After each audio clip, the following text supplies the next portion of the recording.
जब से राम आ गए, नित नव मंगल मोद बधाई। जहां राम है वहां नित्य मंगल है। जिसके स्वभाव में राम है, जिसके विचार में राम है, जिसकी जबान पर राम है, वहां अमंगल की कोई गुंजाइश नहीं। लोग सुखी है सभी प्रकार से। महाराज की जय जयकार दसों दिशा से हो रही थी। और ऐसे अवसर पर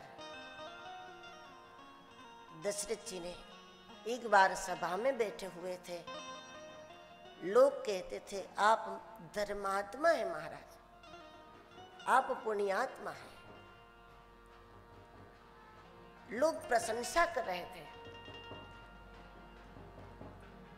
ऐसे मौके पर महाराज ने आईने में अपना चेहरा देखा। ये पहली बार नहीं देख रहे हैं। समय समय पर मन मुकुर में हमें देखते रहना चाहिए कि मेरा मन कहाँ जा रहा है, क्या कर रहा है, क्या सोच रहा है। बिगड़ तो नहीं रहा, बदल तो नहीं रहा।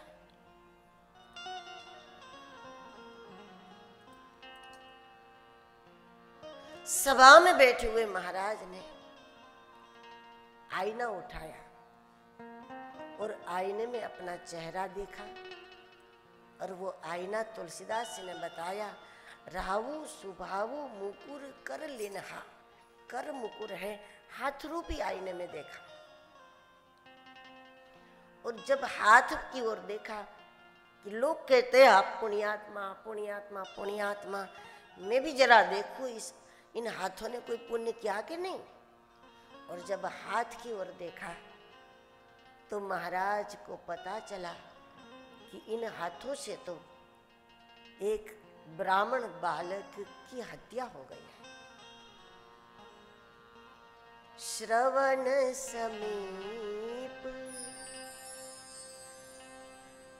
भये सित के साथ। महाराज को श्रवण का स्मरण हुआ। श्रवण समीप दशरथ जी को श्रवण कुमार का चेहरा नजर आया।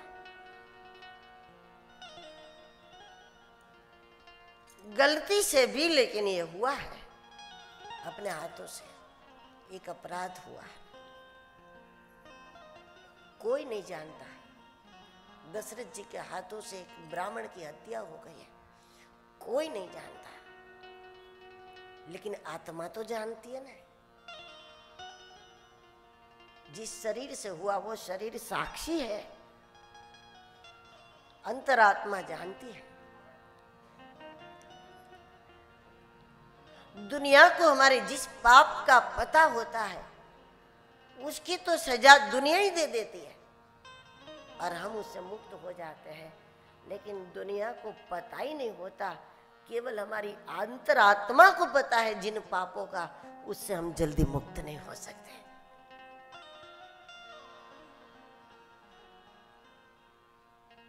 महाराज ने जब कर मुकुर में देखा और समझ गए श्रवण कुमार का चेहरा नजर आने लगा। श्रवण समीप भये सित कैसा। जब महाराज को श्रवण निकट दिखता है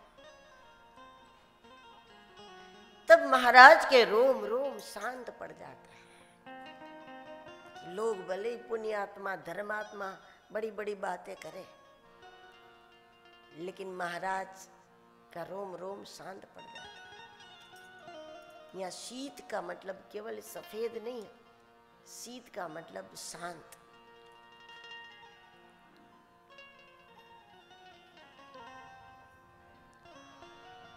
और ऐसा लगता है दशरथ जी को कि श्रवण मुझे कहता है कि अभी भी आपके पास आयु है, आपका शरीर स्वस्थ है, आपके पास अभी भी मौका है। इसका प्रायश्चित करने का। और प्रायश्चित कौन सा प्रायश्चित? तो प्रायश्चित का रूप है। श्रवण बोलता है, रूप जुबराज राम कहूँ देव, रूप जुबराज राम कहूँ देव। अब अपना स्वधर्म छोड़कर परम धर्म के लिए प्रयास करो। घर परिवार के लिए जो आपका कर्तव्य था, वो कर्तव्य किसी योग्य व्यक्ति को जिम्मेदारी दे करके अब पारमार्थिक प्रवृत्ति करो। अगर हमारे द्वारा किसी को अनजाने में भी दुख पहुंचा है, तो फिर हम कईयों को सुख पहुंचाकर ही तो उसका प्रायश्चित कर सकते हैं। अगर हमारे द्वारा किसी के आंसू गिरे हैं, तो फिर कईयों को प्रसन्नता पहुंचाकर ही हम इसका प्रायश्चित कर सकते हैं।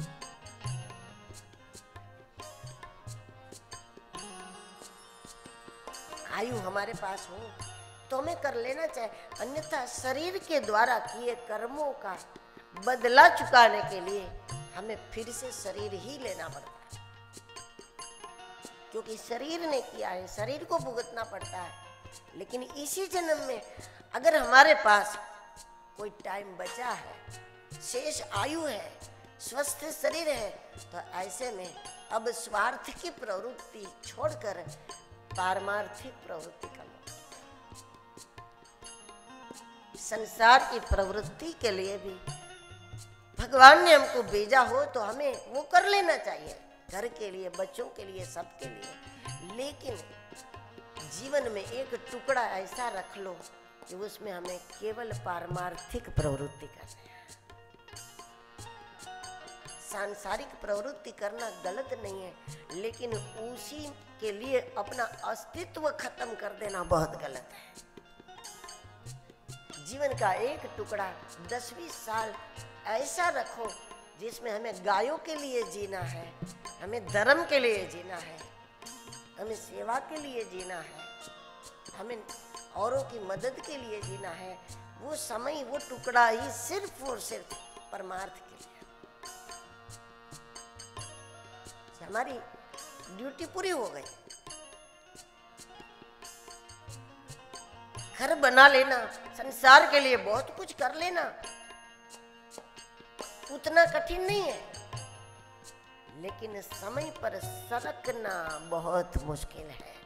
सरकने की मानसिकता रखो, सरकने की तैयारी रखो। कोई ऐसा घर बनाते हैं कि खुद ही बंद हो जाए अंदर।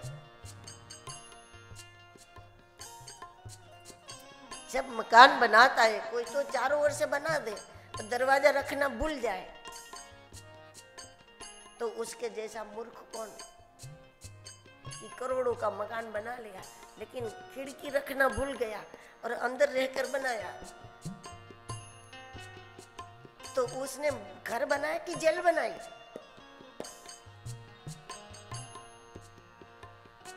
संसार के लिए काम, घर परिवार के लिए करो, जमकर करो, अच्छे से करो, लेकिन खिड़की रखना न भूलो। हमें अपने लिए खिड़की रखनी चाहिए। मृत्यु के पहले हम उस खिड़की से अपने आप को बाहर करें, क्योंकि ऐसी टीम तो करोड़ों जन्मों से हमने देखी है। पिछले जन्मों में भी कोई परिवार था, कोई पत्नी थी, कोई पति था, कोई बच्चे थे, वो सब। उसके पहले जो व्यक्ति नाटक में काम करते हैं ना, हर नाटक में टीम होती है उसके साथ। ये भी इसी प्रकार की है। खिड़की रखना ना भूलें कि हम समय पर सरक सके। सरक जाना मतलब निकल जाने की बात नहीं है, मानसिक रूप से हम ईश्वर की ओर गति कर लें। रहो घर में, कोई महात्मा थोड़ी बन जाओगे सब, लेकिन मानसिक रूप से मुक्त हो जाओ, वैचारिक रूप से मुक्त रहो।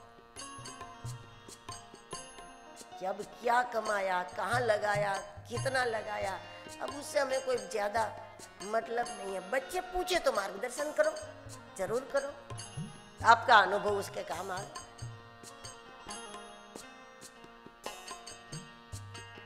रूप जुबराज राम कहूँ देहु। रूप जुबराज राम कहु देहु। जीवन जन्म लाभ की न लेहु। जीवन जन्म लाभ के लेहु जीवन जन्म लाभ की न लेहु। जीवन जन्म लाभ किन लेहु। रूप जुबराज राम कहु देहु। रूप जुबराज राम कहु देहु। वृद्धावस्था महाराज को कहती है। श्रवण कहता है नृप जुबराज राम कहु देहु। आपसे जो हो गया है वो तो हो गया, लेकिन अब शेष समय है। अपने सारे कर्म ब्रह्मार्पण कर दो। अपने आप को परमार्थ के लिए समर्पित कर दो। महाराज ने मन ही मन निर्णय किया सत्ता राम को देने का। गुरुदेव को जाकर के खबर सुनाई। गुरुदेव से मार्गदर्शन लेने की आवश्यकता थी, क्योंकि ऐसे दुनिया में बहुत लोग हैं जिनका सांसारिक कर्तव्य पूरा हो चुका है। बच्चे बड़े हो गए हैं, शादी वगैरह हो गया है, वो कमाने लगे हैं, उनका अपना व्यवसाय हो गया है, सब हो गया है। लेकिन उसके बाद उनको ये पता नहीं है कि अब मेरा अंतिम कर्तव्य क्या है। जब तक सत्संग नहीं करोगे, सांसारिक कर्तव्य तो पूरा हो जाएगा समय के साथ, लेकिन अंतिम कर्तव्य क्या है उसका रूप समझ में नहीं आएगा।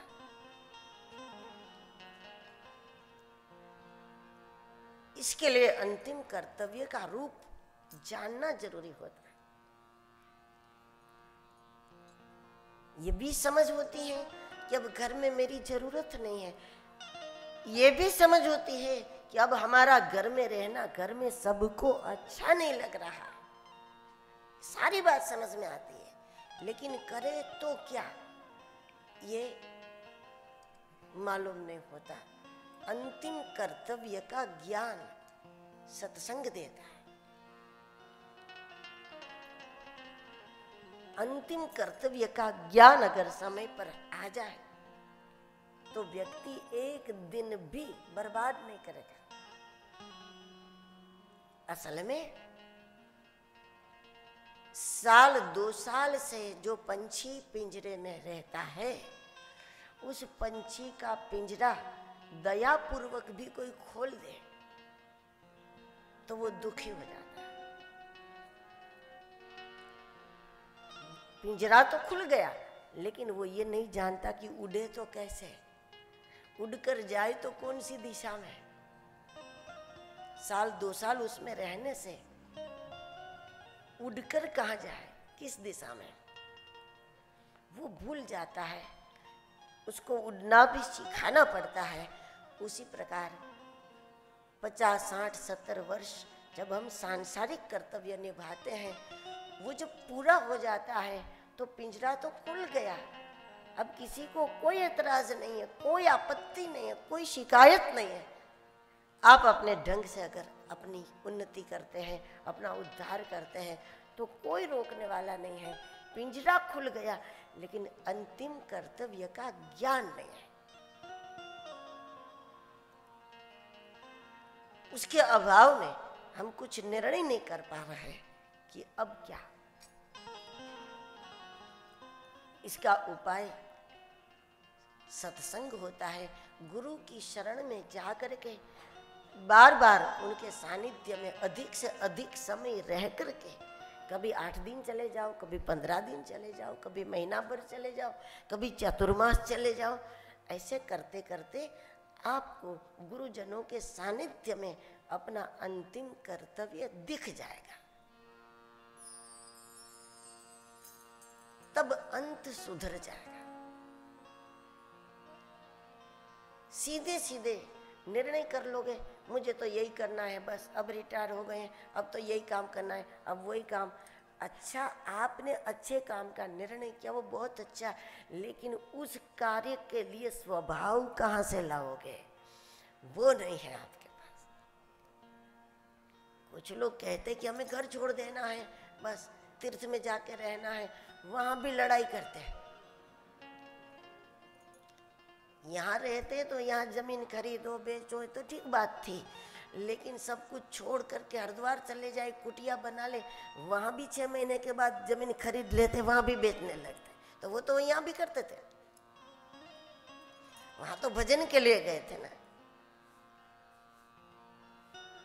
बिना सत्संग के, बिना गुरु कृपा के स्थान बदलता है, स्वभाव नहीं बदलता।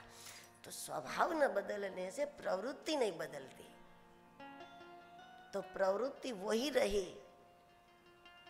तो फिर क्या आनंद आएगा? प्रवृत्ति नहीं बदली, प्रकृति नहीं बदलेगी तो प्रवृत्ति कैसे बदलेगी?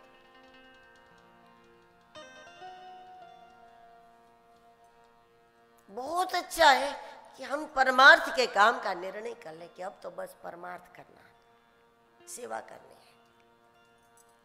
सेवा का स्वभाव लाना पड़ेगा पहले, और इसके लिए कभी 5 दिन, कभी 8 दिन, कभी 15 दिन, कभी महीना, चतुर्मास इस प्रकार घर से थोड़े थोड़े दूर और गुरुजनों के माहौल में रहो। वो धीरे धीरे आपका स्वभाव सुधार देंगे, वो आपको उसके योग्य बना देंगे, आश्रम के योग्य बना देंगे, तभी आश्रम का आनंद आएगा। गौ सेवा का स्वभाव दे देंगे, तब आपको गौ सेवा में आनंद आएगा। ध्यान, भजन और एकांत का स्वभाव गुरु देते, तब आप एकांत में रह सकते हैं, अन्यथा एकांत आपको दुखी कर देगा। सबको एकांत में आनंद नहीं आता। अब घर में काम नहीं है और एकांत में आनंद नहीं आता, करोगे क्या? तो इस बीच का अध्याय है कि गुरुजनों के पास रह करके वो स्वभाव प्राप्त करो, और फिर उनके द्वारा वो मार्ग मिल जाएगा। आपको ही लगेगा कि अब किसी की जरूरत नहीं है, इसी में आनंद आ रहा।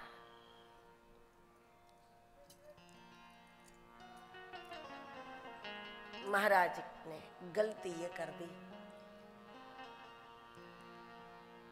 कि स्वभाव को प्राप्त करने के लिए सत्संग नहीं किया।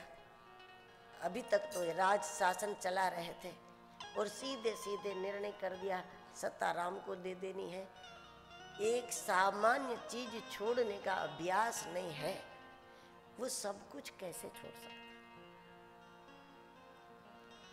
लोग अपनी जगह, अपनी कुर्सी नहीं छोड़ सकते, फिर दुनिया छोड़ने की बात कैसे कर सकते?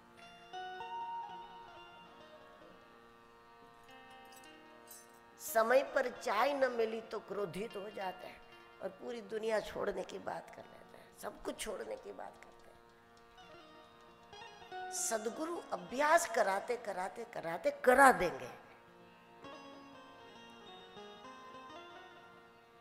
यदि वशिष्ठ जी को पूछा होता कि अब मुझे क्या करना चाहिए, मेरा कर्तव्य नहीं है घर में कुछ, अब मुझे क्या करना चाहिए, तो वशिष्ठ जी भी यही कहते हैं कि 8 दिन में एक बार यहाँ निवास करो, महीने में 5 दिन यहाँ निवास करो। वहाँ सत्संग देते, या तो कहते भरत जी को बुला लो,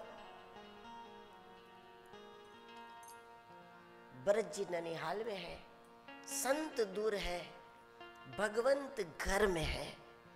लेकिन संत दूर है तो हम भगवंत को नहीं समझ पाएंगे। भगवान भले दूर हो, संत निकट होंगे तो हम भगवान को पहचान लेते हैं। यही कमी है यहाँ, भरत जी की कमी है। भगवान तो घर में है, भरत जी दूर है। इस बात ना का महाराज को दुख नहीं है। रोज रोज सत्संग नहीं मिलता, लेकिन सत्संग न मिलने का अफसोस तो होना चाहिए ना कि हमको नहीं मिल रहा है। इस बात का दुख होना चाहिए। महाराज को इस बात का अफसोस भी होता है तो कई कई प्रभावित नहीं कर सकती महाराज को। अब परिणाम ये आया, महाराज ने तो मान लिया गुरुदेव की सम्मति है और लोग उत्सव भी मनाने लगे। उसी समय देवताओं ने सरस्वती को आग्रह किया। सरस्वती में सामर्थ्य बहुत है, बहुत ज्ञान है। सरस्वती किसी वीरान जीवन को बाग भी बना सकती है, और अगर वो प्रतिकूल रही तो किसी के बाग जैसे जीवन में आग भी लगा देती है। दोनों ही काम सरस्वती करती है। कोई दो शब्द आपको ऐसे बोल देंगे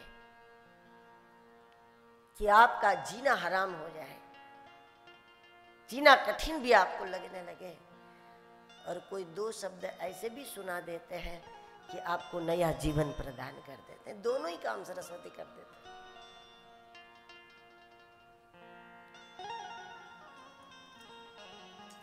देवताओं के आग्रह से नहीं, सरस्वती प्रभु की इच्छा से इस कार्य के लिए तैयार हो गए। शुरू में तो सरस्वती ने नाराज होकर के देवताओं को कह दिया था, ऊंच निवास नीचे कर तूती, ऊंच निवास नीच कर तूती, ऊंच निवास नीचे कर तूती, ऊंच निवास नीच कर तूती, देखी न सकूं पराई विभूति, देखी न सकहीं पराई विभूति, ऊंच निवास नीच कर तूती, ऊंच निवास नीच कर तूती। बहुत बड़ी बात सरस्वती ने देवताओं को सुनाई कि आपका निवास तो बहुत ऊंचा है, नाम बहुत बड़े हैं, लेकिन काम विचार तो बहुत नीचा है।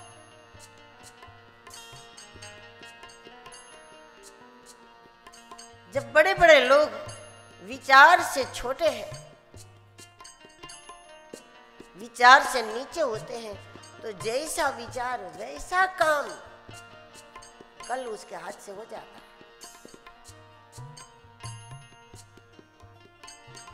जैसा ज्ञान वैसी क्रिया नहीं होगी, तो जैसी क्रिया वैसा ज्ञान हो जाएगा, उसमें टाइम नहीं लगेगा। जैसा ज्ञान वैसी क्रिया नहीं करोगे, तो जैसी क्रिया करते हैं ज्ञान भी वैसा हो जाएगा, बौद्धिक स्तर भी वहां चला जाएगा। ऊंची निवास नीच कर तूती, ऊंच निवास नीच कर तूती, देखी न सकई पराई विभूति, देखी न सकहीं पराई विभूति, नीच कर तूती, नीच कर तूती, कर तूती। नीच कर तूती। तुलसीदास जी का ये समाज दर्शन है। समाज में कई लोग ऐसे होते हैं, खुद बहुत ऊंचाई पर पहुंच जाते हैं, बहुत बड़े आदमी कहलाते हैं, उसके बाद भी उनके आसपास के कोई भी व्यक्ति जरा भी आगे बढ़ता है तो उसको जलन होती है, वो आगे नहीं आने देते किसी को। खुद इतना आगे बढ़ने के बाद महानता यह है कि हम औरों को आगे बढ़ाने का प्रयास करें।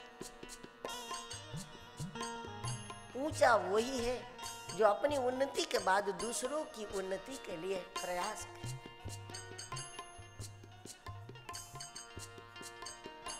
सभी क्षेत्र में आपको ऐसे लोग मिल जाएंगे कि बहुत बड़ा नाम होगा, बहुत बड़ा होगा, लेकिन वो किसी को उठने नहीं देगा। उसका सगा भाई भी अगर थोड़ा आगे बढ़ता है तो वो पूरी कोशिश से उसको जैसे था वैसे करने की कोशिश करे।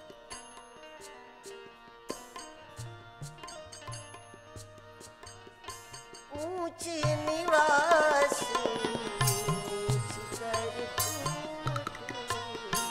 ऊंच निवास नीच कर तूती, देखी न सकई पराई विभूति, देखी न सकहि पराई विभूति। लेकिन बाद में सरस्वती ने सोचा प्रभु की इच्छा क्या है। भगवान की इच्छा भी यही थी। राम आज्ञा से सरस्वती काम कर रही है। और सरस्वती ने देखा अयोध्या में एक दासी है, नाम मंथरा है। सरस्वती को यह व्यक्ति अनुकूल लगा। देखो अयोध्या में दुर्जन वैसे मंथरा को छोड़कर कोई है नहीं, लेकिन ये कथा ये बताती है कि एक दुर्गुण अगर हमारे अंदर है, हजारों सद्गुण है, लेकिन अगर हम जानते हैं कि ये दुर्गुण है तो उसको छोटा न समझे। कभी कभी हम लोगों में ऐसा होता है कि बहुत सारे गुण हैं, दो चार दोष हैं, दो तीन दुर्गुण हैं, तो हम उसको गंभीरता से नहीं लेते। हम ये समझते हैं कितने सारे गुण हैं जीवन में, अब एक दो दुर्गुण हैं तो इसमें कौन सी बुरी बात है। अगर हम गंभीरता से उसको नहीं लेते तो कभी कभी दो तीन दोष हमारे हजारों सद्गुण को पराजित कर देते हैं। छाछ के दो बूंद काफी होते दूध को खराब करने के लिए। ठीक है कि उन दोषों को हम धीरे धीरे निकालें, एकदम से नहीं बन पाता, कोई बात नहीं, लेकिन दुश्मन को दुश्मन की नजरों से देखो, ये जरूरी है। दुर्गुण दुर्गुण है, दुश्मन है हमारा। दुश्मन को दुश्मन के ही नजरिए से देखते रहोगे तो सुरक्षित रहोगे।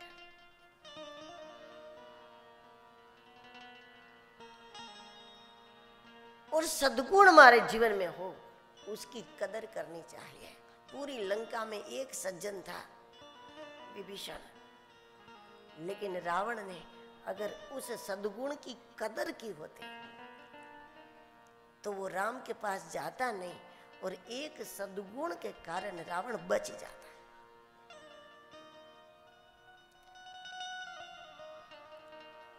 ये बता रहे तुलसीदास।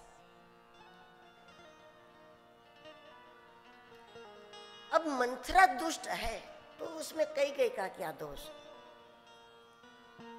वो क्यों कलंकित हो गई इतनी। कई कई का दोष ये है कि कई कई ये नहीं जानते कि व्यक्ति की पात्रता के अनुरूप व्यक्ति को रखना चाहिए। संत की मां है, लेकिन संत की मां हो जाओ इससे लाभ नहीं होगा, लाभ तो सत्संग करो इससे होगा। संत की मां भी अगर सत्संग नहीं करेगी तो कौन सा फायदा है इसको। जिसके घर में कोई संत हो गया तो बस गौरव लेते हैं कि हमारे घर में संत है, हमारे घर में संत है, हम उस संत के भाई हैं, हम उस संत की बहन है, हम उस संत की माँ है, हम उस संत के पिताजी हैं। इससे आपको दुनिया शायद पैसा दे देगी, दुनिया में आपको भौतिक लाभ हो जाएगा, लेकिन आध्यात्मिक फायदा कौन सा है इससे?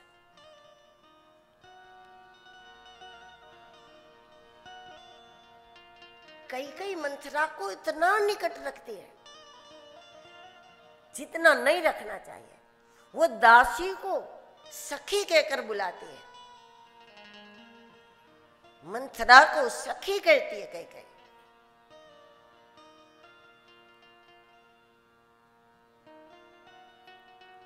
व्यक्ति की पात्रता को समझ करके उसको जीवन में स्थान देना चाहिए। मंथरा दासी है, ये उसका कोई दोष नहीं है, लेकिन मंथरा विचार से भी मंद है। नाम मंथरा मंदमती, विचार की नीचे है। और नीचे विचार के लोगों को जब आप अपने जीवन में ऊंचा स्थान दे दोगे तो आप उसको अपने समान नहीं बना सकते, लेकिन खुद उसके समान बन जाओगे।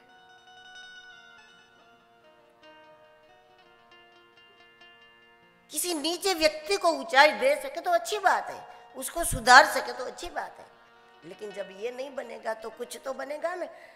या तो वो हमारे जैसे हो जाए, ठीक है, लेकिन वो नहीं हुआ तो हम उसके जैसे हो जाएंगे। इसलिए मनुष्य का जो भी कुछ बिगड़ा है वो कुसंग से ही बिगड़ा है, सत्संग से ही सुधरेगा। तुलसीदास जी ने मानो ये ढोल बजाकर ये बात रखी है सुंदरकांड में, बरु भल बास नरक करता था, बरु भल बास नरक करता था।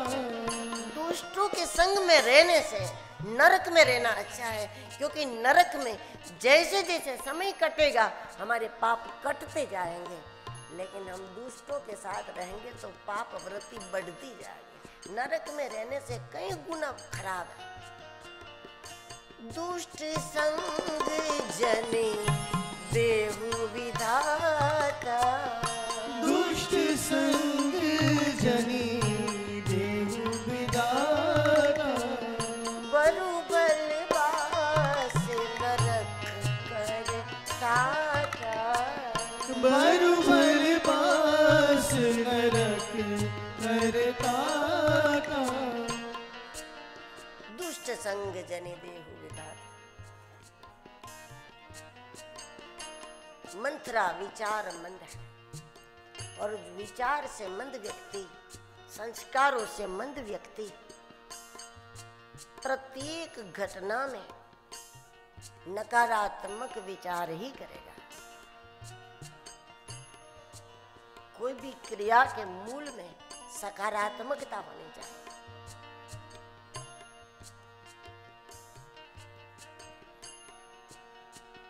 कुछ लोग व्रत करते हैं ना तो वो भी नकारात्मक दृष्टि से करते हैं।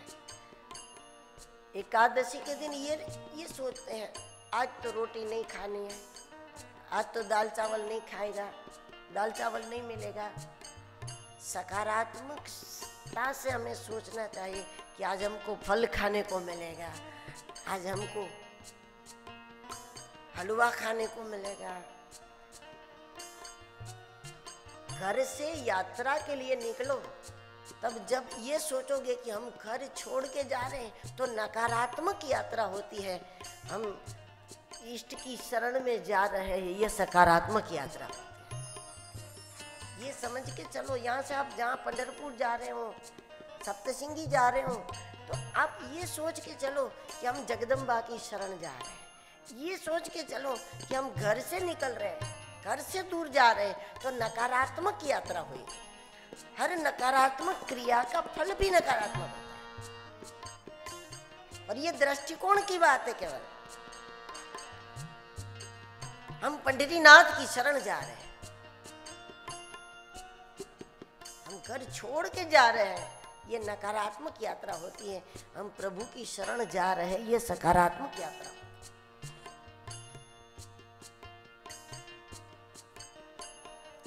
कोई भी क्रिया की जड़ सकारात्मक होनी चाहिए।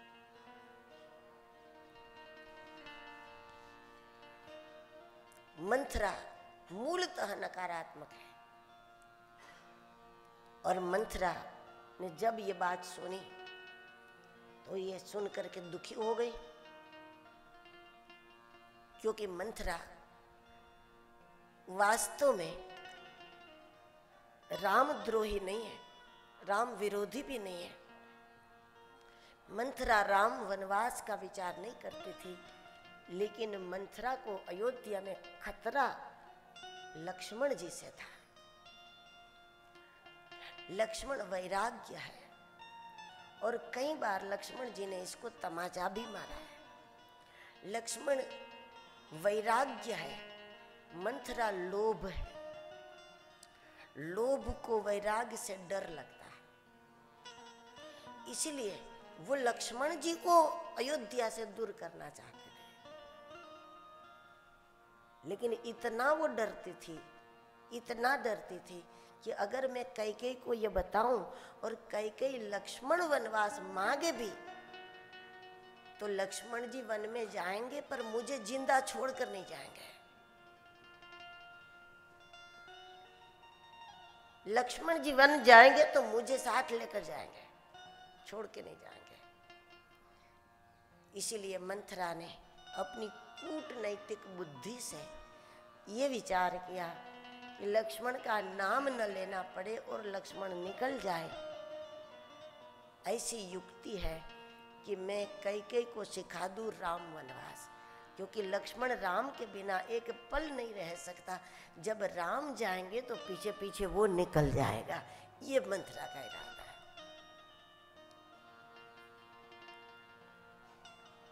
लोभी व्यक्ति परमात्मा से नहीं डरता, वो किसी का भी गला काट देगा, वो नहीं सोचेगा भगवान देख रहा है।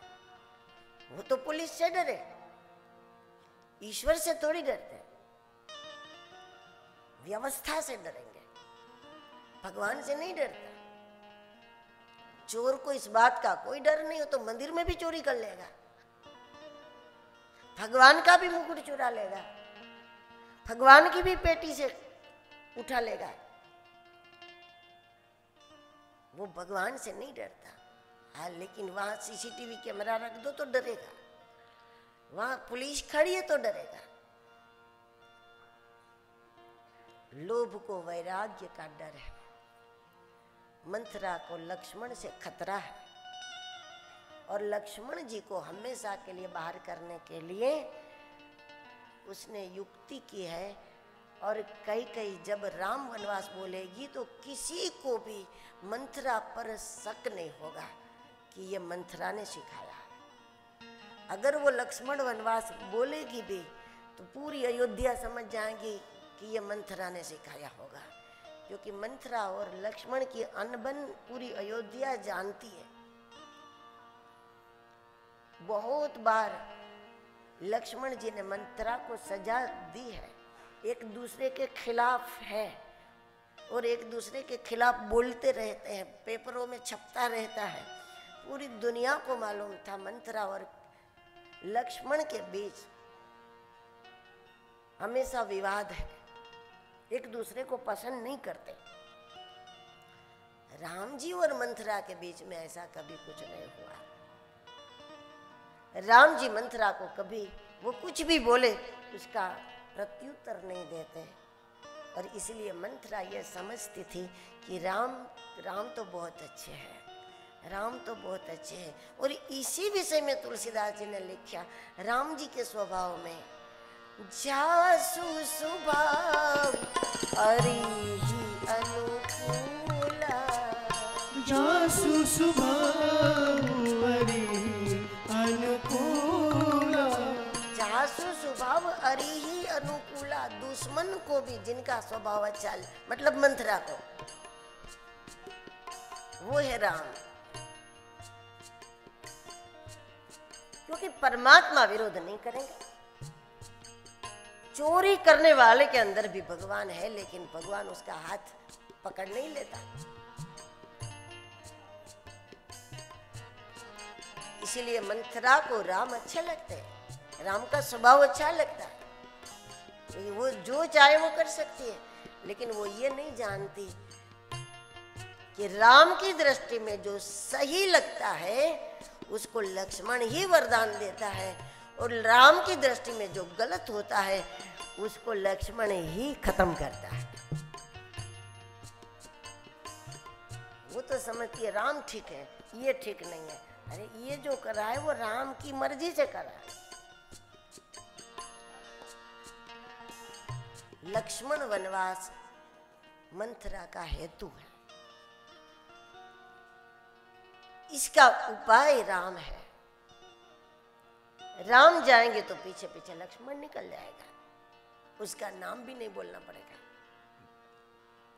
इस विचार में मंथरा ने यह निर्णय किया, और संग दोष, संत की मां भी सत्संग न करे तो संग के प्रभाव में आ जाए,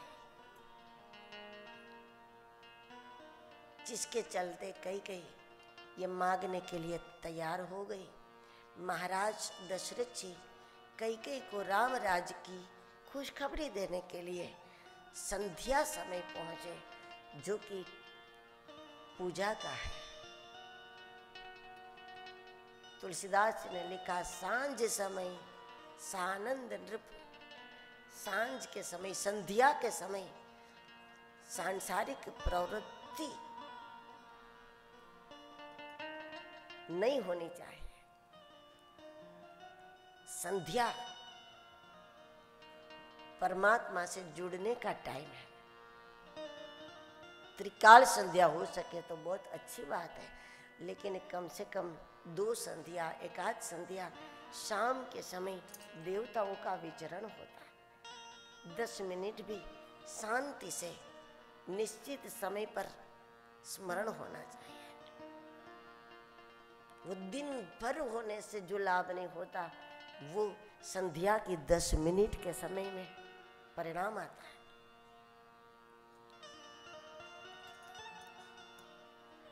उस समय महाराज कहे, संध्या समय जो उपासना का टाइम था, कई को खुश करने की महाराज को इतनी जल्दी है कि संध्या नहीं होगी तो चलेगा, बाद में कर लेंगे तो चलेगा, कल हो जाएगी कोई बात नहीं। लेकिन कई को खुशखबरी पहुंचाने की जल्दी में महाराज ने आज नित्य नियम को थोड़ा आगे पीछे कर दिया।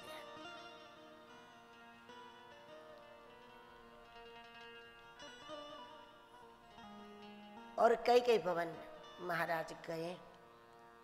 किसी ने बताया कि कई कोप भवन है, मतलब कुपित है, नाराज है।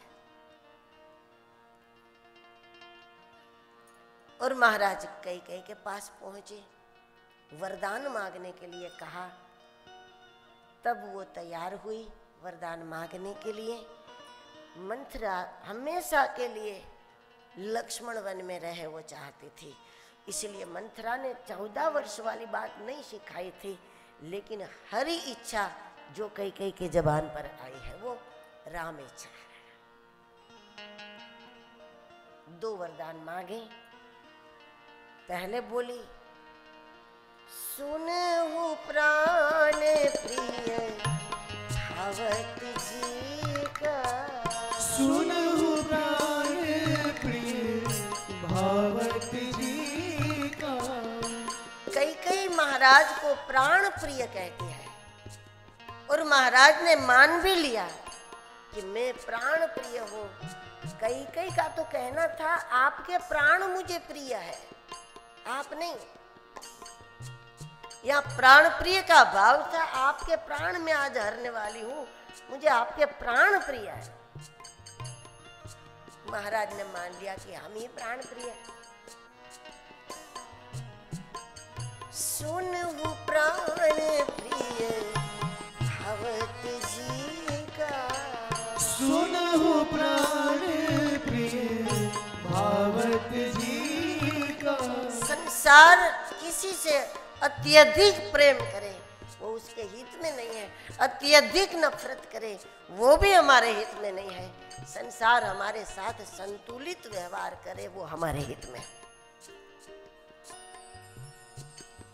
कोई अत्यधिक प्रेम करता है उससे हमें खुश नहीं हो जाना चाहिए, क्योंकि वो हमारे हित में नहीं है। वो संतुलित स्नेह रखे, वो हमारे हित में।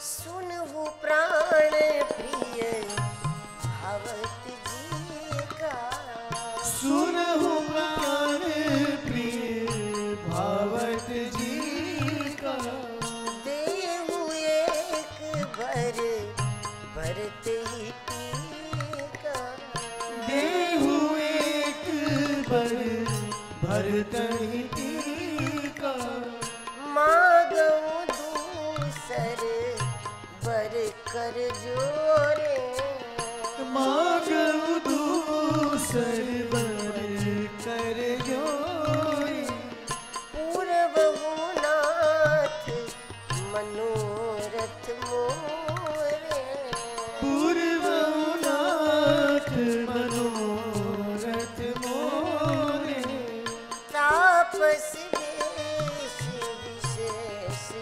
उदासी, तापस देश विशेष उदासी, 14 बरिस राम बनवासी, 14 बरिस राम वनवासी।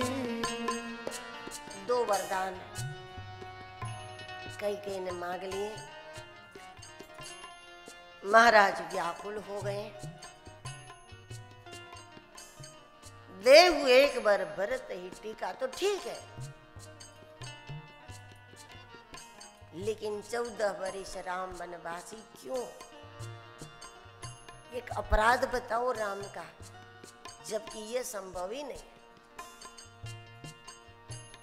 महाराज यहाँ पर बोले हैं, जासु स्वभाव अरि ही अनुकूल, दुश्मनों को भी जिनका स्वभाव अच्छा लगता है उसका एक अपराध बताओ।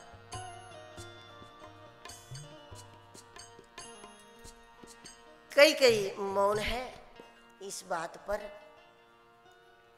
लेकिन कुछ क्षणों के लिए भी दुनिया का कोई भी मनुष्य जो 10 इंद्रिय वाला दशरथ है, वो परमात्मा से दुनिया की किसी भी व्यक्ति या वस्तु को महत्वपूर्ण माने और उसके लिए भजन को आगे पीछे कर दे, संध्या को आगे पीछे कर दे, सिद्धांत आगे पीछे कर दे, नियम आगे पीछे कर दे, उतना महत्वपूर्ण वो जिस वस्तु या व्यक्ति को मानेगा, उन्हीं के कारण उस व्यक्ति का राम वनवास होगा, उसका विश्राम खत्म हो जाएगा। जगत के लिए ये बड़ा सुंदर दर्शन है। रात पर महाराज दुखी रहे, सवेरे सुमंत जी गए जो महाराज के प्रधान सचिव है। कई को पूछा महाराज को क्या हुआ, तो कुछ बताया नहीं, बस राम को बुला लो तो शायद महाराज बतावे, कह दिया। सुमंत जी राम को लेकर के पहुंचे। कई ने अब राम को सारी बात बताई कि मैंने 2 वरदान मांगे और तब से यह हालत है। राम जी समझाते हैं महाराज को। राम जी ने अपने पिताजी को वन के एक सुख गिनाए कि वन में कितना सुख है। नए लोगों से परिचय होगा, नए फल का अनुभव होगा, नई जानकारी मिलेगी, नए मित्र मिलेंगे, नए अनुभव होंगे। वन के बहुत सारे सुख हैं। सुमंत पुत्र को साथ लेकर के राम जी कौशल्या भवन गए। तब तक पूरी अयोध्या में यह बात फैल गई थी। राम जी ने जब कौशल्या जी कहती है जल्दी स्नान करो, जल्दी फलाहार करो, आज तो राज तिलक है, तब राम जी कौशल्या जी से कहते हैं कि राज तिलक है नहीं, हो गया। कब का हो गया? कौशल्या जी बोले, कब? अभी तक स्नान भी नहीं किया तूने? बिना स्नान किए ही राम जी चले गए थे पिताजी को देखने, क्योंकि राम जी जानते हैं कि कल से नदियों में स्नान करना है, आज से ही शुरू हो जाए।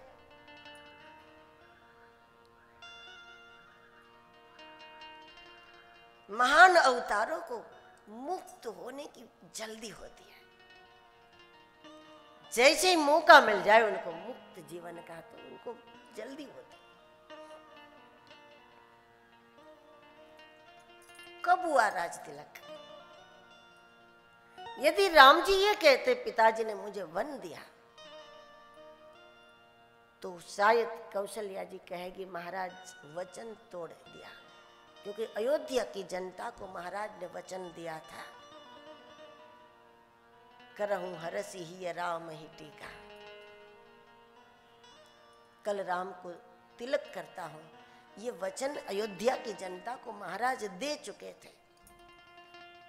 अयोध्या की संसद में ये प्रस्ताव पास हो चुका था, जो पांच ही मत लागनी का, जो अयोध्या के मुखिया को, सभा के मुखियाओं को, मंत्रियों को, यानी पंच को, संसद को मेरा ये विचार उचित लगता है, तो मैं कल राम का तिलक करता हूं। ये अयोध्या की संसद में प्रस्ताव पास हो चुका था। महाराज का कोई अधिकार नहीं बनता था राम को वन में भेजने का, इसलिए दशरथ जी जवान से बोले ही नहीं कि तुम जाओ, क्योंकि जनता को वचन दे चुके, प्रस्ताव पास हो चुका था। जो बात है कई को पहले दिए हुए वरदान और आज कई मांगती है, और महाराज धर्म संकट में फंसे हैं, ये कुल परंपरा के संस्कार की बात है। और चाहे जो प्रस्ताव पास हो चुका उसको खत्म करना पड़े तो भले ही खत्म करना पड़े, लेकिन ये कुल के संस्कार खत्म नहीं हो सकते। ये राम की नीति है, परंपरा के सिद्धांत नहीं छूटते, ये राम की नीति है।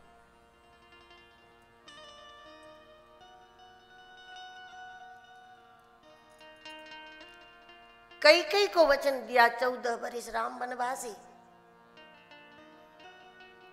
और जनता को वचन दिया करहूं हरस ही राम ही टीका, कल राम को मैं राजा बनाता हूं। इसलिए राम जी ने महाराज को इस धर्म संकट से मुक्त कर दिया इन शब्दों से, पिता दीन मोहे कानन राजू, पिता दीन मोहे कानन राजू, पिता दीन मोहे कानन राजू, वन का राज पिताजी ने मुझे दिया, इससे वन और राज दोनों बन गए। सारी बात सुमंत पुत्र ने बताई। उसके बाद माँ कौशल्या जी चाहती तो राम को रख सकती थी अयोध्या में, क्योंकि प्रस्ताव पास हो चुका था। आधिकारिक तौर पर राम को कोई अयोध्या से बाहर नहीं कर सकते थे। उस समय अगर चुनाव भी होता तो कई और मंथरा को छोड़कर सारे वोट राम जी के पक्ष में आते थे।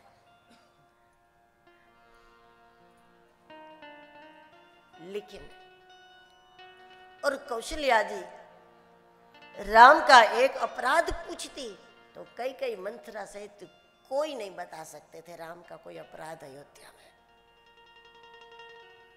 वो रख सकती थी। लेकिन कौशल्या जी ने यही सोचा कि जब राम अयोध्या से बाहर जाएगा तब अयोध्या वासियों को इस बात का पता चलेगा कि राम क्या है। कभी कभी सुख से वंचित करें व्यक्ति को और बाद में वापस सुख मिले तभी वो सुख का मूल्य समझ सकता है। धूप में रहने के बाद छांव का मूल्य समझ सकते हैं। राम के व्यक्तित्व का मूल्य फिर से अयोध्या को बताना पड़ेगा। जब विश्वामित्र जी ले गए थे, बिना राम की अयोध्या निष्प्राण सी हो चुकी थी। जब राम आ गए तब लोगों की जीवन में मानो प्राण आ गए थे।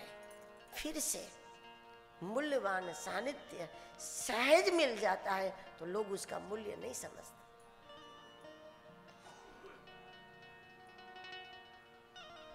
और राम जहां भी जाएगा वहां अपने स्वभाव से अयोध्या बना लेगा। राम को कोई अवध से बाहर नहीं कर सकता। राम का स्वभाव ऐसा है, वो जहां रहेंगे वहां अयोध्या, वहां अयोध्या बन जाएगी। इसीलिए कौशल्या जी ने विरोध नहीं किया इस बात का, बल्कि आशीर्वाद दे दिया। सो कानन सत अवध समाना, सो अयोध्या समान वन तुझे सुख देगा। राम वनवास की खबर सीता जी को मिली, लक्ष्मण जी को मिली। उनको रखने के लिए प्रभु ने प्रयास किया, लेकिन दोनों की तीव्र भावना को देखते हुए राम जी समझ गए कि जैसे आत्मा के बिना शरीर टिक ही नहीं सकता, वही स्थिति इनकी। दोनों को साथ लिए जब तीनों कौशल्या भवन से चलकर कैकेयी भवन गए, वहां कैकेयी ने वल्कल वस्त्र दिए और प्रभु ने, दोनों भाइयों ने इसको धारण किया। महाराज ने बड़ी कोशिश की कि रह जाए राम, और अगर राम न रहे तो कम से कम सीता जी रह जाए, पर सफल नहीं हुए। तीनों ही चले। तब सुमंत को, सचिव को भेजा कि रथ में बिठा के ले जाओ, जब मौका मिले तब समझाते रहो और फिर वापस ले आओ। राम वापस न लौटे तो लक्ष्मण को भी मत ले आना, लेकिन सीता को वापस ले आओ, कुछ भी करके।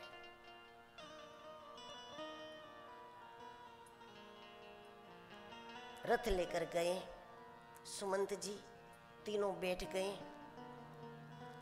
सुमंत जी को भी उस समय ऐसा लगा कि जैसे ही मैंने कहा पिताजी की आज्ञा है, आप बैठिए रथ में, राम जी बैठ गए। बस इन्हीं शब्दों से लौटा दूंगा, आगे चलकर कहूंगा पिताजी की आज्ञा है, वापस लौटिए, लौट जाएंगे।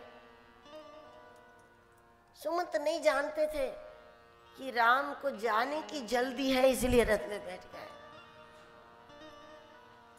इसको बाहर ले जाना जितना आसान है, वापस ले आना इतना आसान नहीं था। अयोध्या की जनता संग संग चली, लेकिन तमसा तट पर राम को बीच में करके लोग सो गए थे आसपास में। कुछ देव माया, कुछ राम इच्छा, कुछ प्रेम की कमी, इसके चलते राम को बीच में करके लोग सो गए।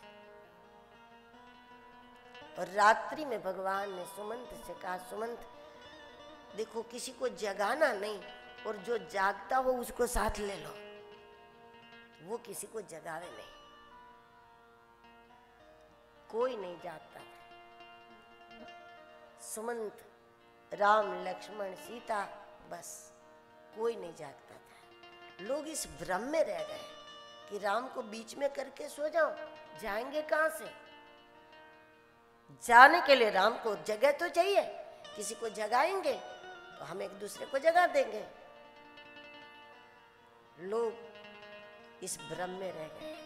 आत्मा जब जाना चाहती है तब कितना भी मजबूत शरीर हो, आत्मा राम अपना रास्ता बना लेता है। उसको मध्य में करके सोने की जरूरत नहीं थी, जागने की जरूरत थी।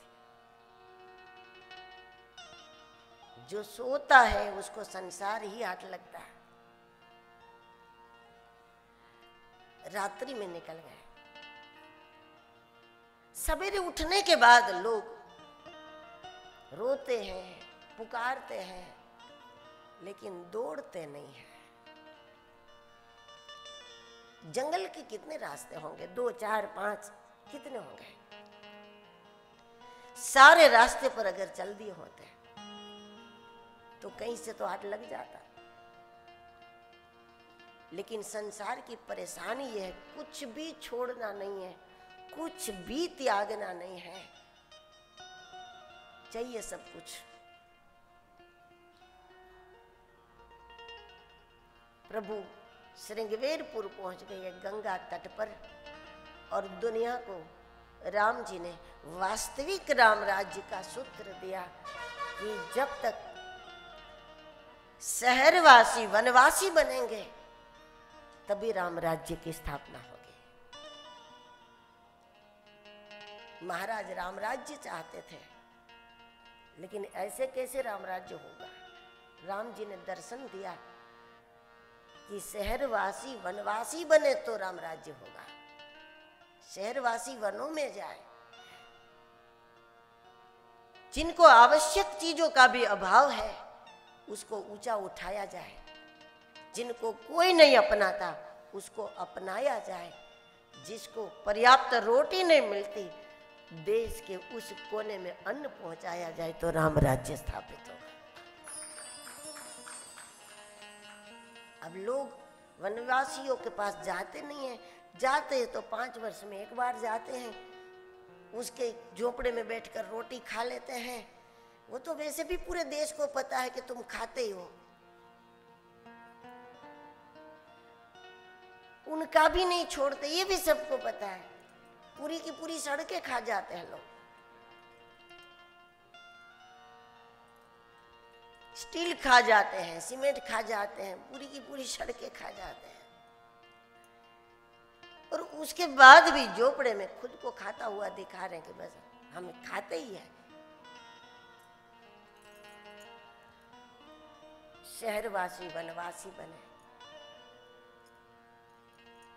सामाजिक विषमता दूर करें, आर्थिक विषमता दूर करें और समाज को संतुलित बनाने का प्रयास करें। कम से कम आवश्यकता का अभाव किसी को नहीं होना चाहिए।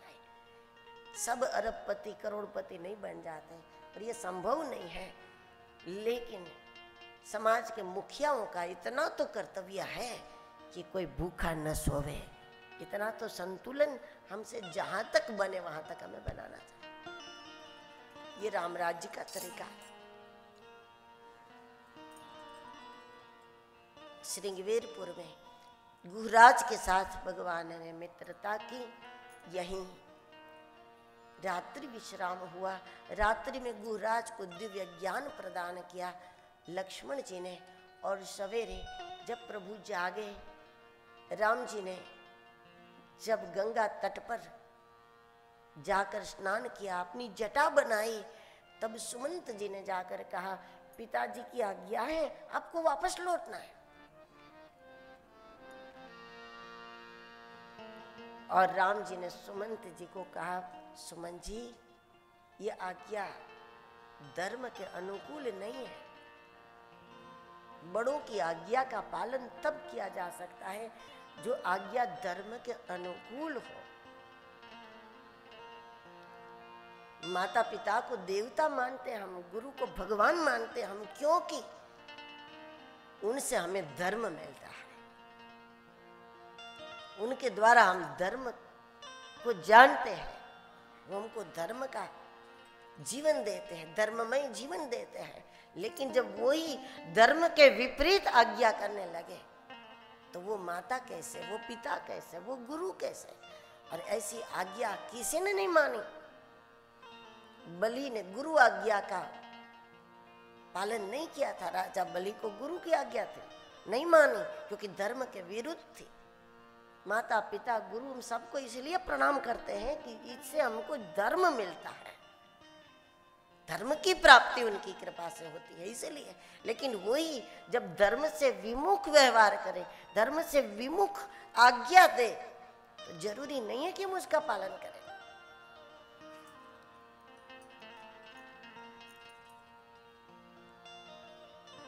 प्रहलाद जी ने पिताजी की आज्ञा को नहीं मानी, श्री भरत जी ने मां कैकेयी की आज्ञा को नहीं माना, और उसी प्रकार यहाँ श्री राम ने महाराज दशरथ जी की आज्ञा को नहीं माना। सुमंत जी छोटे बच्चे की तरह रोए, तब भी भगवान ने वापस लौटने की तैयारी नहीं की। सुमंत जी को आग्रह पूर्वक रथ में बैठाया प्रभु ने। जब तक सुमंत रोए नहीं, जागते रहे, भगवान साथ साथ लेते रहे उसको। लेकिन जहां से सुमंत ने भगवान की गति में अवरोध करना चालू किया, वहां से भगवान ने उसी को छोड़ दिया। क्योंकि गति अवतारों का स्वभाव है, अवतार निरंतर गति में काम करता है। अगर हम उनको मानते हैं तो उनकी गति में अपनी गति जोड़ दें और उसी दिशा में हम थोड़ा काम करें। लेकिन हम उन्हीं को काम से रोकने की कोशिश करें कि नहीं आप तो अब बैठो, आनंद करो, आराम करो, कुछ नहीं करना आपको, ये अवरोध है। महापुरुष इसको भाव नहीं मानते। भाव इसको कहते हैं कि वो गतिरोध न करके गति में जुड़ के गति को और आगे बढ़ावे। अनुयायियों का यह कर्तव्य होता। भगवान राम ने सुमंत को बरबस राम सुमंत पठाए, बरबस राम सुमंत पठाए, सुरसरी तीर आप चली आए, सुरसरी तीर आप चली आए, मागी नावन के वट आना, मागी नावन के वट आना, कहीं तुम्हारे मरम में जाना, कहीं तुम्हारे मरम में जाना, चरण कमल रज कहूँ सब कहीं, मानुष धरणी मूरी कछुआई, छुअत शिला भई नारी सुहार, कान देन काठ गिराई, जो प्रभु अवसी पारेगा चहु, मोहि पद पदुम पखारन कहु। राम जी गंगा के किनारे पर आ गए। प्रभु को उस पार जाना है। केवट अपनी नाव लेकर के वहां खड़ा है। हजारों नाव मौजूद है गंगा तट पर, लेकिन राम जी को जाना है केवट की नाव से। ऐसा भी विनोद में ऐसा भी कहा जाता है कि केवट ने गुहराज से मांग लिया है, कल किसी की नाव गंगा तट पर नहीं होगी केवट के अलावा। लेकिन गंगा भक्ति है और भक्ति के किनारे पर जाने से कोई किसी पर प्रतिबंध नहीं कर सकता। सिद्धांत के मुताबिक बात यह है। गुहराज मना कर दे केवट के अलावा कोई कल गंगा तट पर ना जाए, यह सिद्धांत के अनुकूल नहीं है, क्योंकि ये गंगा है। गुहराज के घर की कोई नेक नहीं है कि गुहराज मना करे। ये सार्वजनिक स्थान है। आप अपने दुकान के पास बोर्ड लगा सकते, पार्किंग करना मना है, लेकिन जहां सरकारी जमीन है, सार्वजनिक स्थान है, वहां आपका बोर्ड नहीं चलता। गंगा भक्ति है। भक्ति करने का सबको अधिकार है। ब्राह्मण, क्षत्रिय, वैश्य, शूद्र, बालक, वृद्ध, स्त्री, पुरुष, छोटा बड़ा, प्रभु को भजने का अधिकार हर किसी का, कोई मना नहीं कर सकता। मांगी नावन केवट आना काई। तुम्हारे मरम में जाना। भगवान का आग्रह है केवट की नाव से, क्योंकि केवट की नाव पुरानी नाव है, परिपक्व भजन है, नई नई माला जपने वाला व्यक्ति नहीं है, भजनानंदी है, ब्रह्म ज्ञानी है, पहुंचा हुआ है, परिपक्व है। केवल धर्म क्षेत्र की बातों को या धर्म ग्रंथों को नहीं जानता, हर मर्म को जानता है। काई तुम्हारे मर्म, एक मर्मी महापुरुष है। रामायण जानने वाले बहुत होते हैं, भागवत जानने वाले बहुत होते हैं, वेद जानने वाले भी बहुत होते हैं, लेकिन मर्म जानने वाला तो कोई कोई होता है। और ये तो खुद कहता है कि मैं रामायण भागवत नहीं जानता, लेकिन आपको जानता हूं। काई तुम्हारे मर्म में। और भगवान का मर्म कौन जानता है? वाल्मीकि जी ने कहा है, सो जानहि जेहि देहु जनाई। खुद भगवान बता दे। अब केवट और भगवान का तो मिलन ही पहला है। केवट कैसे जानता है भगवान को? भगवान पूछे, अगर केवट मेरे मर्म मैंने तो बताया नहीं, तू कैसे जानता है? केवट का जवाब है, चरण कमल रचितौ सब कही। केवट कहता है मैंने सत्संग किया। भगवान का मर्म भगवान की मर्जी से ही प्राप्त होता है, लेकिन भगवान के द्वारा प्राप्त नहीं होता। भगवान के मर्म सत्संग के द्वारा प्राप्त होता है, संतों के द्वारा प्राप्त होता है। और केवट आज भगवान का मर्म जानता है। इसका कारण केवट की मजबूत श्रवण भक्ति है। हम लोगों जैसी श्रवण भक्ति नहीं, घड़ी में देखने वाली बार बार। केवट की श्रवण भक्ति अद्भुत है, और ये कारण है कि वो भगवान का भेद जानता है।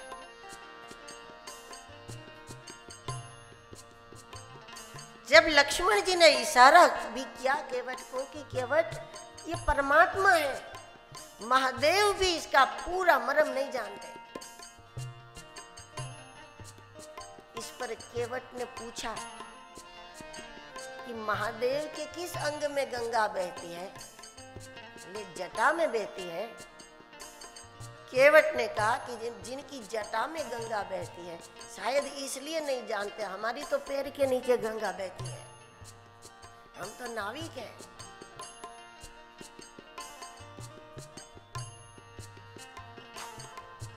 केवट ने कहा महादेव केवट नहीं है और केवट महादेव नहीं है, शंकर शंकर है, हम हैं। राम जी भी जानते हैं कि कुछ तो जानता है, और अगर भगवान एक बार भी पूछते हैं कि तू क्या जानता है और केवट बता दे कि परब्रह्म परमात्मा ने अवतार लिया है, तो ये तो गांव के लोग हैं, संदेह नहीं करते, विश्वास कर लेते। राम जी को एक कदम जाने नहीं देते दूर, और राम जी कोशिश भी कर दे तो पेड़ के साथ बांध के राम जी को रख लेते। और उतने ज्ञानी भी नहीं है कि भगवान को बांधना नहीं चाहिए तो बांध देते भगवान को। शहर के लोगों को बताया जाए कि ये अवतार है, ये ब्रह्म है, तो लोग जल्दी नहीं मानते, तर्क करते। लेकिन गांव के लोगों में तो आस्था होती है। केवट बता देता कि ये अवतार है तो गांव के सारे लोग मान लेते, अच्छे से मान लेते, भगवान को एक कदम दूर नहीं जाने देते। भगवान ने सोचा इसको कुछ न कहने में भलाई है, और वो कहता है आपकी चरण धूलि में प्रभाव है, छुअत शिला भई नारी सुहाई, पाहन तेन काठ कठिन आई, कौन सी नौका है मानव शरीर की नाव है। केवट कहता है कि योगियों का हृदय पत्थर जैसा होता है। यहां अहल्या की बात नहीं है, केवट कहता है योगियों का हृदय पत्थर जैसा होता है, और उस पत्थर को भी आत्मचिंतन करते करते जिस दिन परमात्मा का स्पर्श हो जाता है तो वो भी मुक्ति का अधिकार प्राप्त कर लेते हैं। तो हमारा हृदय योगियों का नहीं है प्रभु, हमारा तो भक्तों का हृदय। भजन करते हुए, आपको भजते हुए, आपकी प्रतीक्षा करते हुए, आपके लिए रोते हुए, इतना नाजुक हृदय भक्तों का होता है प्रभु, तो हमारे अंदर मुक्ति का अधिकार बनने में तो कोई टाइम नहीं लगेगा। केवट मुक्ति से डरता है, भगवान को स्पर्श करना है, भगवान के चरण धोना चाहता है, लेकिन उसको पता है कि भगवान को छूने वाला भगवान बन जाता है, और मुझे भगवान बनना नहीं है, क्योंकि भगवान को भजने में जो आनंद है वो आनंद भगवान बनने में नहीं है, भजने में आनंद है। भगवान ने कहा अगर तू भगवान बन गया तो इसमें क्या परेशानी, मुक्ति हो गई तो हो गई, तू ही भगवान बन गया तो फिर तो प्रतीक्षा भी नहीं करनी पड़ेगी मेरी, तुझे मोक्ष ने क्यों नहीं चाहिए। केवट कहता है प्रभु जो तैरना नहीं जानते वो पानी से डरते हैं, जिसको तैरना नहीं आता वो पानी से डरते हैं प्रभु, उसी प्रकार जिसको जीना नहीं आता वो मोक्ष की बात करते हैं, हम लोग नहीं करते हैं।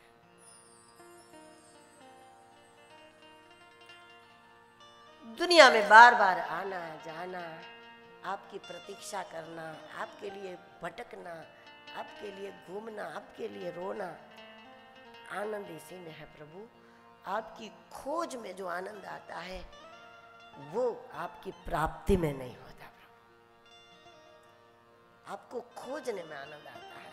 आप मिल जाओ उसमें वो आनंद नहीं है जो आनंद आपको खोजने में।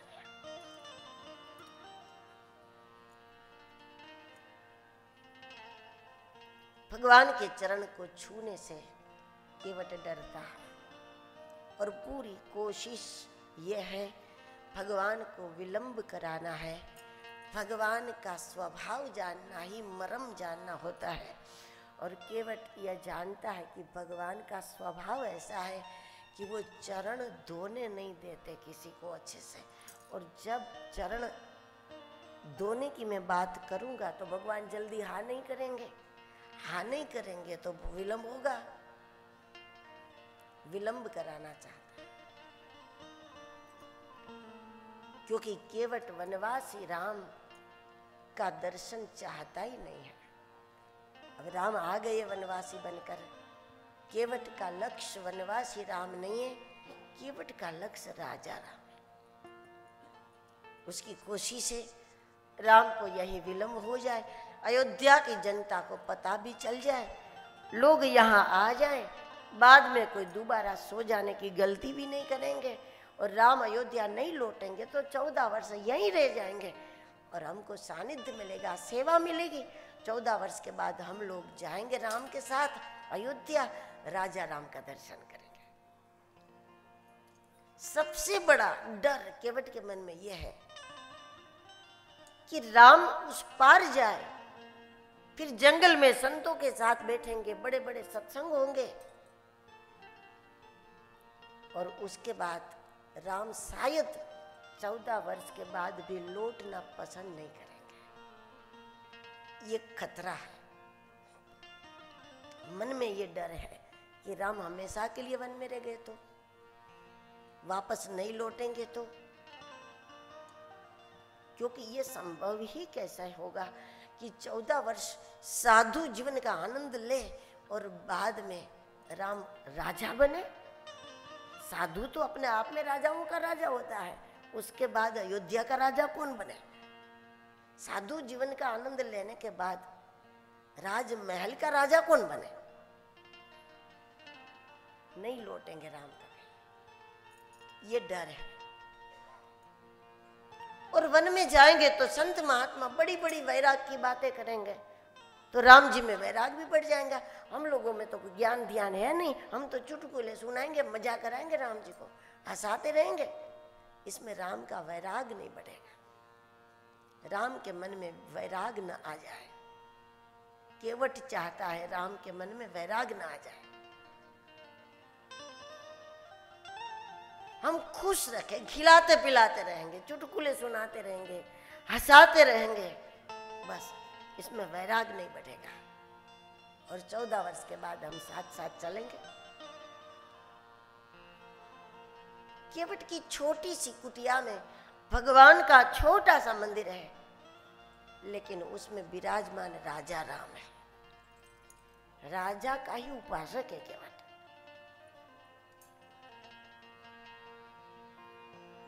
इसलिए भगवान को विलंब कराता। केवट ने कहा आपको सही में जाना तो आप खुद ही बोलो चरण धोने के लिए। आज राम अवतार कार्य की सिद्धि के लिए जाना ही चाहते हैं। यहाँ एक केवट है, आगे पता नहीं कितने केवट प्रभु की प्रतीक्षा कर रहे। उनके प्रेम को, उनके भाव को न्याय देने के लिए राम जी ये कहने के लिए भी तैयार हो गए। केवट ने कहा केवल चरण धोने के लिए कह दो, बस मैं किराया नहीं चाहूंगा।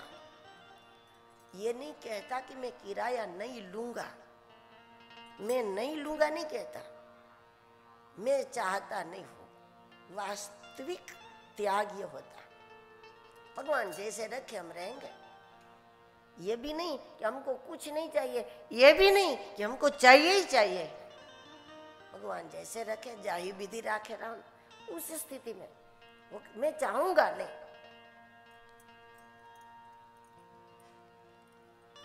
राम जी ने कहा केवट को मुझे विलंब हो रहा है। कितना बड़ा इशारा है भगवान का, आगे बहुत काम है। होत विलंब उतारे पार, होत विलंब उतारे पार। कम से कम समय में अधिक से अधिक काम कर लेना सभी अवतारों का प्रयास होता है। केवट चरण धो ले, अपने स्वभाव से परे होकर भगवान ने कह दिया चरण धो ले, चल जल्दी पार कर।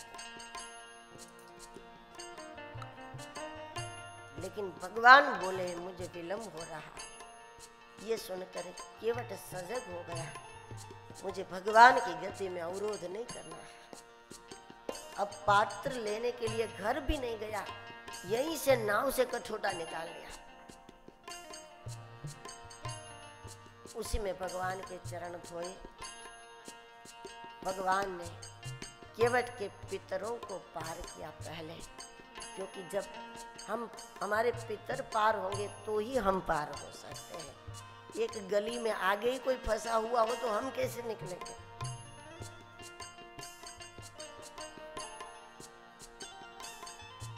केवट ने चरणामृत लिया, सबको दिया।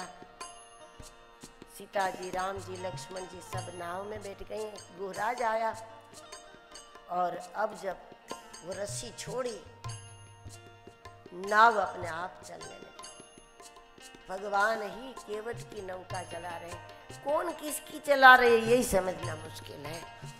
केवट राम की नाव चला रहे कि राम केवट की नाव चला रहे, गुरु शिष्य की नाव चला रहे कि शिष्य मिलकर गुरु की नाव चला रहे, भक्त भगवान की चला रहे कि भगवान भक्त की। पूरक है एक दूसरे के।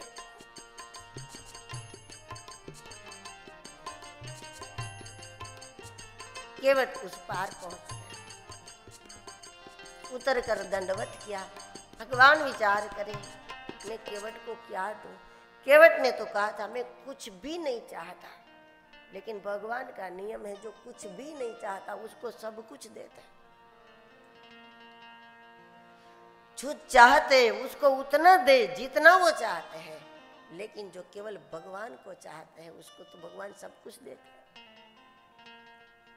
सीता जी ने राम लिखी हुई अंगूठी जो खुद धारण की थी वो प्रभु को दी केवट को देने के लिए। अब केवट ना ले तो राम नाम का अपमान है, अगर केवट ले ले तो राम और केवट का संबंध पूरा हो जाए। कई जगह पे आप ऑटो से जाते हैं, टैक्सी से जाते हैं, बस से जाते हैं, आपने उतर कर अब उसका दे दिया जो होता था, कि आपको याद रहता है कि वो ऑटो वाला कौन था, किस कलर के कपड़े पहने थे, कुछ भी नहीं, संबंध खत्म। केवट नहीं चाहता था कि संबंध पूरा हो, मना करे तो राम नाम का अपमान था। और इसलिए केवट ने कहा फिरती बार प्रभु जो देवा, फिरती बार जब आप पधारे वापस लौटते समय तब मैं स्वीकार करूंगा। केवट का भाव यह है कि वापस यानी वापस लौटते समय नहीं लूंगा, लेकिन वापस लौटो यानी अयोध्या पहुंचो। मुझे साधु राम के हाथ से कुछ नहीं लेना है, मुझे राजा राम के हाथ से लेना। साधु तो जो दे वो ले लेना पड़ता है, जो दे वो प्रसाद, लेकिन राजा से तो जो मांगो मिल जाए। तो कई लोग ये सवाल करते हैं कि मानस में उल्लेख नहीं है उत्तरकांड में कि राम जी जब लौटे गंगा तट पर आए तब भगवान ने केवट को कुछ दिया, लेकिन केवट का हेतु वो नहीं था। फिरती बार वापस लौटो यानी जब वापस अयोध्या लौटो, गंगा तट नहीं, अयोध्या लौटो। और जब आपका राज्याभिषेक हो जाए, राजा बनो, हम तो राजा राम से ही स्वीकार करेंगे, वनवासी राम से कुछ नहीं। भगवान भी हंसने लगे कि अब इसको 14 साल जिंदा ही रखना पड़ेगा। पहली बात तो इसको सर्दी जुकाम भी नहीं होगा, कोरोना नहीं होगा, चिकनगुनिया नहीं होगा, डायबिटीज नहीं होगा, अब इसको रखना पड़ेगा सुरक्षित। ये भगवान की जिम्मेदारी हो गई। निस्वार्थ सेवा आयु भी बढ़ा देती है, निस्वार्थ सेवा काल को टाल सकती है। केवट को वापस लौटाया और राम लक्ष्मण सीता गुहराज वहां से प्रयाग पहुंचे, भरद्वाज आश्रम गए। भरद्वाज जी के 4 शिष्य प्रभु के साथ चले मार्ग दिखाने। यमुना तट से उसको लौटाया, प्रभु उस पार गए। वहाँ से गुहराज को भी लौटा कर प्रभु वाल्मीकि आश्रम गए। और वाल्मीकि जी से प्रभु ने पूछा मैं कुछ सालों तक एक स्थान पर साधना करना चाहता हूँ, तो कहाँ बैठकर करूँ।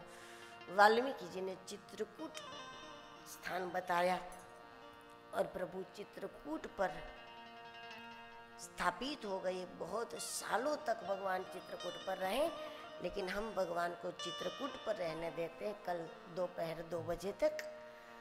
गुरुदेव तुम्हारी जय जय हो, गिरनारी तुम्हारी जय हो, गुरुदेव तुम्हारी जय जय हो, गिरनारी तुम्हारी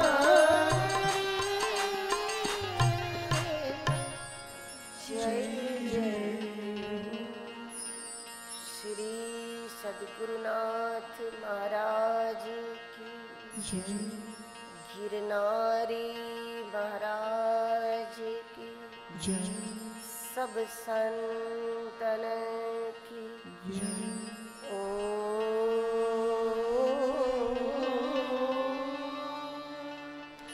नमः पार्वती पते हर हर महादेव।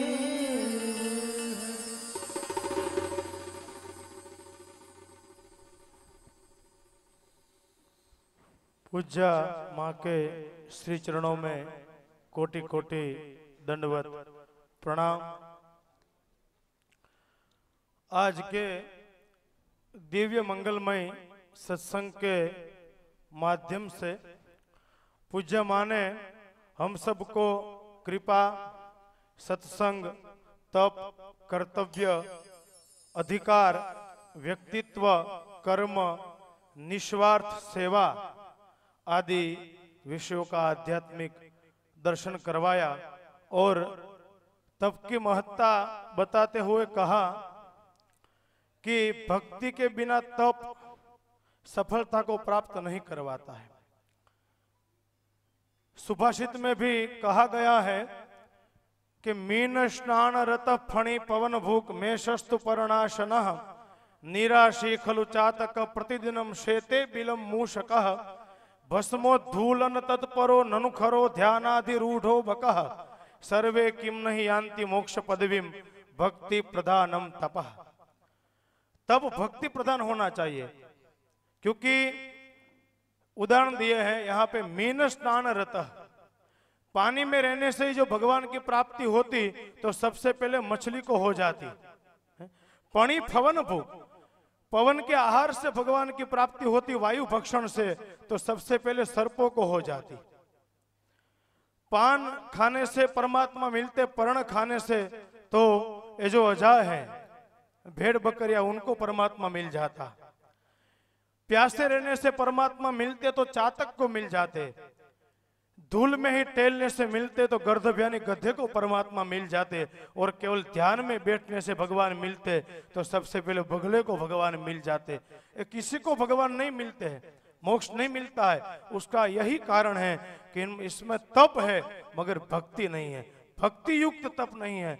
तो भक्ति युक्त तप से ही परमात्मा की प्राप्ति होती है और ऐसे भक्ति रूप तप की प्राप्ति पूज्या माँ जैसे वक्ता के दिव्य वाणी से और गुरु की कृपा से ही प्राप्त होती है। तो ऐसे पावन कृपा अवसर पर आज के समापन सत्र की वेला पर मैं यहाँ से जिनके भी नाम लो वो सब आरती के लिए पधारेंगे। बड़भागी सदभागी कृपार्थी मुख्य यजमान राजेंद्र सिंह, छोटू सिंह जवेरी परिवार शाहदा, छोटू भाई पटेल शाहदा, छोटू सिंह, बाबू सिंह झवेरी नंदुरबार, धर्मा आवा शिंदे असलोद, शैलेश मदनलाल झवेरी, केशव कल्याणकर असलोद, गौरव कावरे यवतमाल, किरण भिक्कन राव सोनवले साकरी, हरीश भाई सूरत वाले, संदेश लांडगे प्रकाशा, लताबाई झवेरी चंद्रपुर, सुशील भाई झवेरी चंद्रपुर, ये सब लोग आरती में सम्मिलित होंगे। आइए अब हम सब चलते हैं महाआरती की ओर।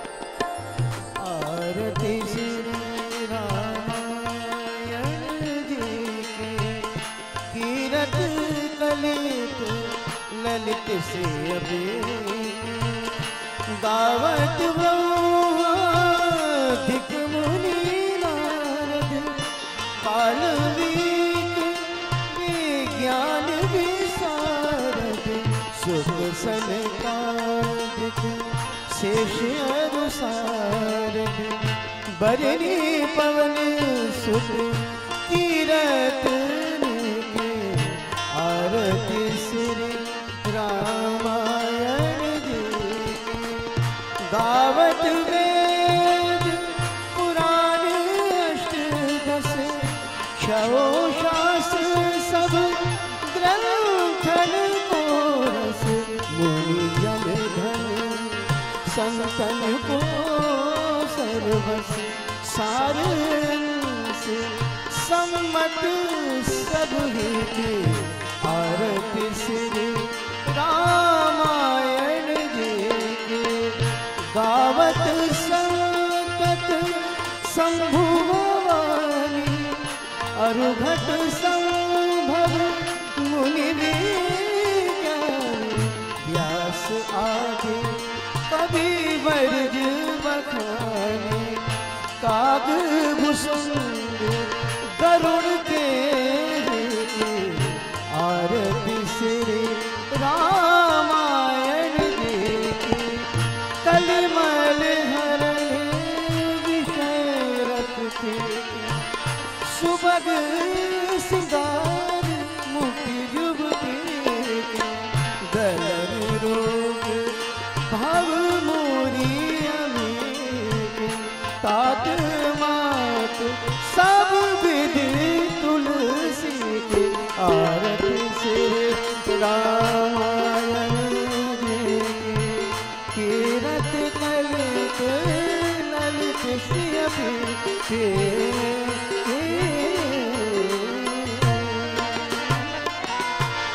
कर्पूर गौरम करुणावतारम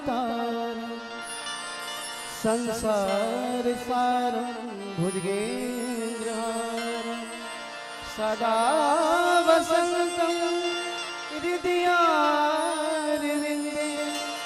भवं भवानी सहितं नमामि। बोल श्री रामचंद्र भगवान की जय। अथ मंत्रोष्पांजलि हरि ओम जग्ने न जग्नमय जंत